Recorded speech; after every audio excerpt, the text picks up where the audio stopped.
अस्सलाम वालेकुम नाज़रीन, मैं आपका मेज़बान मोहम्मद शरफुद्दीन सच न्यूज़ में आपका इस्तकबाल करता हूं। आइए दिखाते हैं आज की बहुत अहम खबर, बहुत बड़ी खबर, क्योंकि बहुत बड़े आदमी ने अपनी स्पीच में क्या कहा हम आपको दिखाते हैं। हमारे हिंदुस्तान के होम मिनिस्टर श्री अमित शाह जी ने अवाम से मुखातिब होते हुए कलकत्ता के एक जलसे में उन्होंने क्या कहा, हम आपको इसकी वीडियो दिखाते हैं और उन्होंने क्या कहा वो भी हम आपको समझाने की कोशिश करते हैं। क्योंकि उन्होंने एनआरसी के ताल्लुक से कहा, क्योंकि कलकत्ता में यह अफवाह फैलाई जा रही थी कि इस बार एनआरसी कलकत्ता में भी लागू हो जाएगा तो कई लोगों को हिंदुस्तान से बाहर कर देंगे।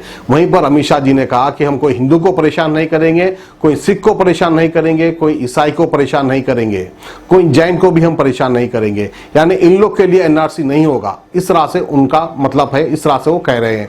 वो भूल गए मुसलमानों का नाम लेना। तो क्या सिर्फ मुसलमानों के लिए एनआरसी लागू हो गया, या फिर अमित शाह जी ये चाहते हैं कि वो किसी ना किसी मुस्लिम पार्टी को सपोर्ट करे ताकि मुसलमान डर जाए और जाकर सीधा कोई बड़े मुस्लिम लीडर की गोदी में बैठ जाए। ये डायरेक्ट सपोर्ट है या इनडायरेक्ट सपोर्ट है, इसका फैसला आपको करना है। बहरहाल अमित शाह जी ने ऐसा कहा, हम आपको ये वीडियो दिखाते हैं और आप खुद समझ जाइए कि इनडायरेक्टली अमित शाह कौन सी मुस्लिम पार्टी को सपोर्ट करना चाहते हैं। मित्रों, अभी बंगाल के अंदर एनआरसी के मामले पर पूरी बंगाल की जनता को गुमराह किया जाता है। मैं आज इस मंच से भारतीय जनता पार्टी की नीति स्पष्ट करने आया हूं। बंगाल की जनता को सच्चाई बताने आया हूं। ममता दी कह रही है कि एनआरसी आते ही लाखों हिंदू शरणार्थी है, उनको पश्चिम बंगाल छोड़कर जाना पड़ेगा।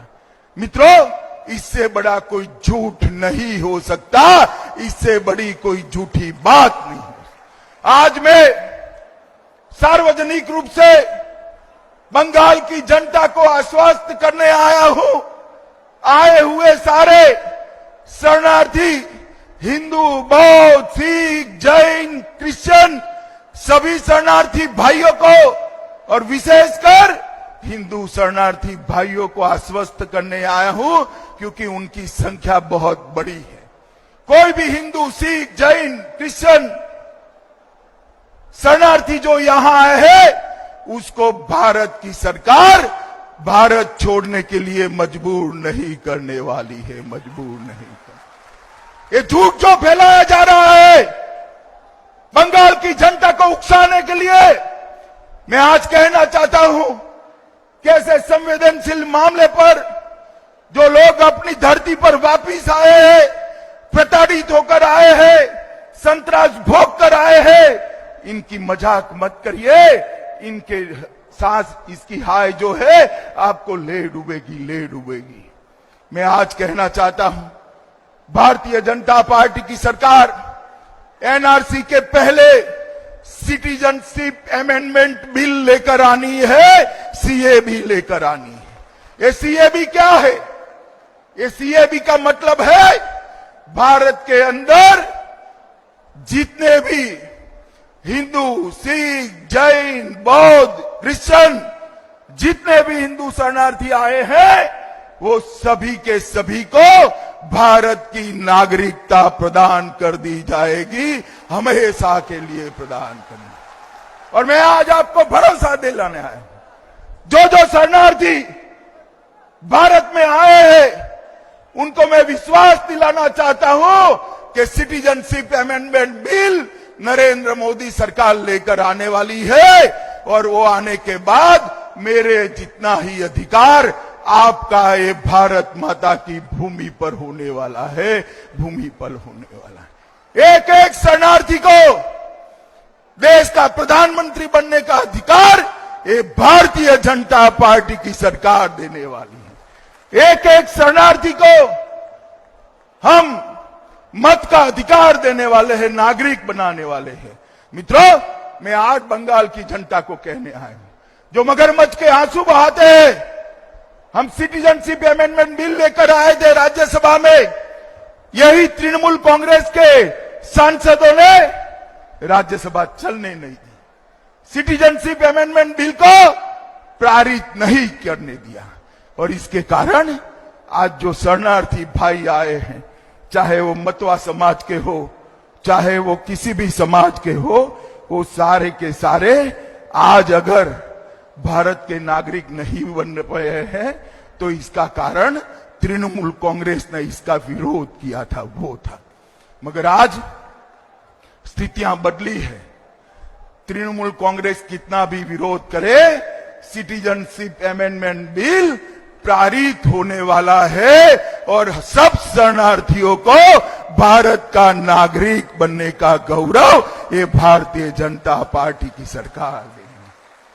और जहां तक एनआरसी का सवाल है, दीदी कह रही है कि हम एनआरसी नहीं होने देंगे। मैं आपको कहता हूं कि हिंदुस्तान में एक भी घुसपैठियों को हम रहने नहीं देंगे, चुन चुन कर बाहर निकालेंगे, एक भी घुसपैठियों। यही ममता दीदी जब तृणमूल कांग्रेस में थी, सत्ता में नहीं थी, जब घुसपैठिए कम्युनिस्टों को वोट देते थे, यही ममता दीदी कहती थी घुसपैठियों को निकालो। संसद चलने नहीं दी, अपनी शॉल निकालकर स्पीकर के मुंह पर फेंकी। अब आपको वो वोट दे रहे हैं, आपकी वोट बैंक बन गए हैं, इसलिए आप कह रही हो कि इनको मत निकालो। यहां शरणार्थी भाइयों को उकसा रही हो कि आपको भी जाना पड़ेगा। कोई शरणार्थी को जाने नहीं देंगे, कोई घुसपैठिए को रहने नहीं देंगे। ये दोनों बात निश्चित है, ये दोनों बात तय है। कोई देश इतने करोड़ों घुसपैठियों का बोझ उठाकर नहीं चल सकता। मित्रों, ये सिलसिला रोकना पड़ेगा। आज मैं बंगाल की जनता को कहने आया हूं, तेजी से बंगाल को बदलने का काम हो रहा है। हमने आंख खोलकर देखना पड़ेगा। ये देश को, देश की सुरक्षा को सुनिश्चित करने के लिए हमने ये करना ही पड़ेगा।